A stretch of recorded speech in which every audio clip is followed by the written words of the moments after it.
আসসালামু আলাইকুম। আজকে বলবো যারা উল্টো পথের যাত্রী তাদের বিষয়ে কিছু কথা।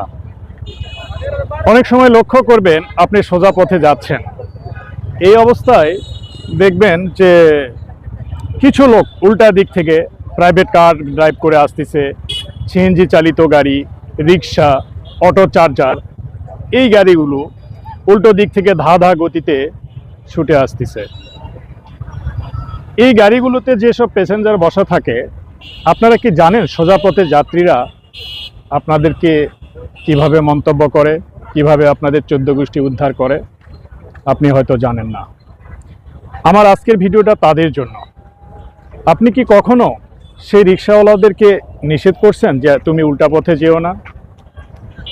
করেন নাই, কারণ রিক্সাওয়ালাদের কাণ্ডজ্ঞান নেই, কমন সেন্স নেই, তারা অশিক্ষিত। কিন্তু আপনি শিক্ষিত হয়ে সেই রিক্সায় বসে, সেই প্রাইভেট কারে বসে, সেই সিএনজিতে বসে ধা ধা গতিতে উল্টো পথের যাত্রী হয়ে আপনি ছুটে চলছেন। আমি বলবো একজন অশিক্ষিত রিক্সাওয়ালার সাথে আপনার কোনো তফাৎ নেই। আপনার কমন সেন্স আর একজন রিক্সাওয়ালার কমন সেন্স একই।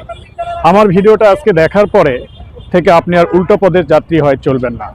কারণ সবসময় মনে রাখবেন, মানুষ আপনাদেরকে ভালো বলে না, আপনাদেরকে গালি দেয়। আপনি এবং একজন রিক্সাওয়ালা, অশিক্ষিত রিক্সাওয়ালার মধ্যে কোনো তফাৎ নেই। মনে রাখবেন কথাটা। ধন্যবাদ।